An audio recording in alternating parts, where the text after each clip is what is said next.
There are moments in life when a single, unexpected encounter shatters the walls someone spent years building.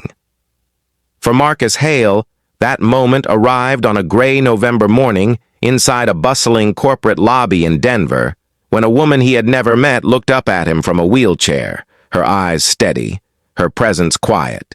And yet, somehow, she saw straight through him.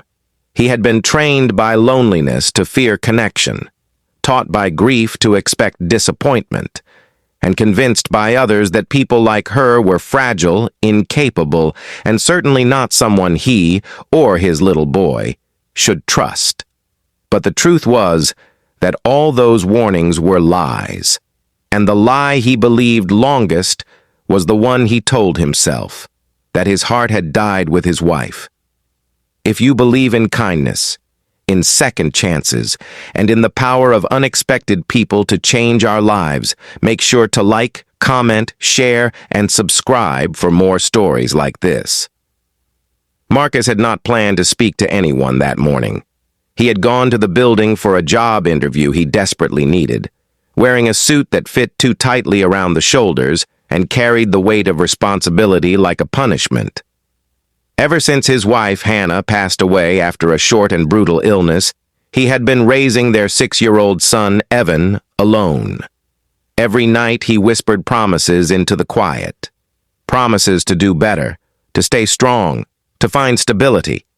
But inside, he felt as if he were fading, piece by piece.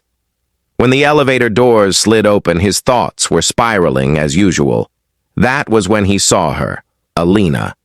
A woman in her 20s, with light brown hair tied neatly behind her, wearing a soft cream dress.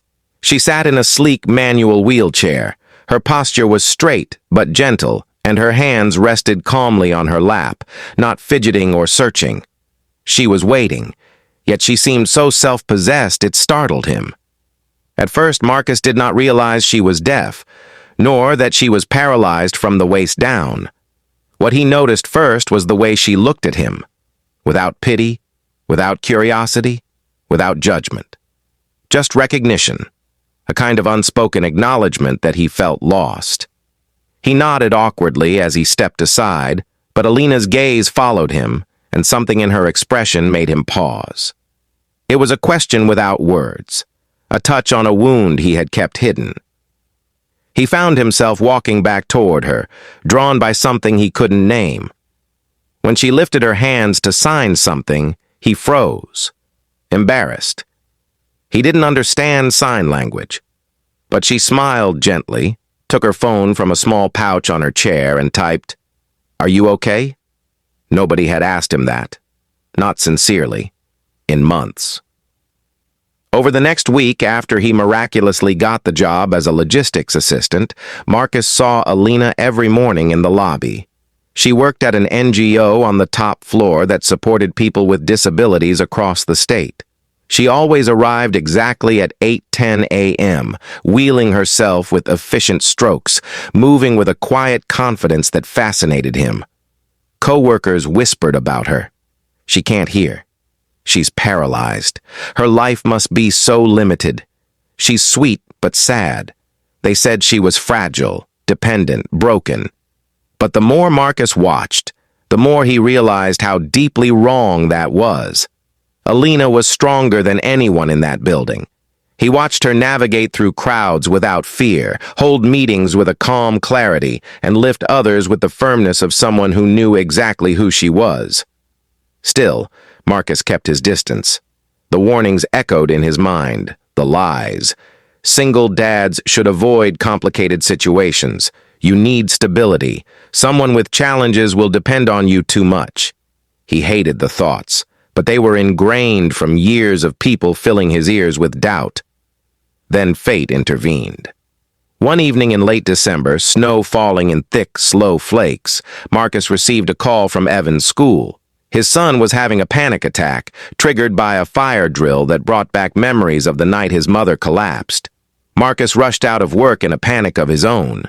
But outside the building, the snow was thick, streets gridlocked, and his rideshare app kept crashing. He cursed under his breath, And that was when Alina appeared, rolling toward him from the building doors, bundled in a warm coat, her breath fogging the air. She took one look at his trembling hands and typed on her phone. What happened? He tried to speak, but his throat closed. The truth spilled out raw and shaking. Evan. The panic attack. The fear, the helplessness. Without hesitation, she typed again, "I'll help you." Within minutes, she had flagged down a local shuttle service she knew, explaining Marcus's emergency with swift, expressive signing to the driver, who clearly knew her. She got him on board, reassured him with her steady presence, and stayed long enough to make sure he was okay before rolling away into the snowfall. That was the night Marcus realized the truth. She wasn't fragile at all. She was extraordinary. Over the next month, their friendship deepened. Alina taught him simple signs so he could greet her properly. Marcus shared pieces of his grief, his loneliness, and his fear of failing Evan. She listened with the quiet intensity of someone who valued every truth given to her. One morning, as they sat in the sunlit lobby waiting for a late elevator, Alina typed something on her phone and showed him, "People lied to you about me. They think my silence is a weakness. But silence is where I learned my strength. Maybe you understand that too." Marcus felt something inside him crack open, a soft breaking that felt like healing. They began spending time outside work. Alina bonded with Evan instantly, drawing shapes with him on a sketch pad, teaching him how to sign his name, helping him learn to breathe during moments of anxiety. Marcus watched them together, astonished by the tenderness she carried, the patience, the joy. He realized then that she wasn't the one who needed saving. He was. Months later, on a warm spring afternoon at a park overlooking the city, Marcus finally admitted to himself and to her that she had become the reason he believed in hope again. Alina placed her hand over his, her touch gentle yet sure, her eyes shining with the quiet acceptance of someone who understood pain and love in equal measure. Their story became one of healing, not from perfection but from truth. If this story touched your heart in any way, please like, share, and subscribe. It helps more than you know. And before you go, comment below. Do you believe the right person can change everything?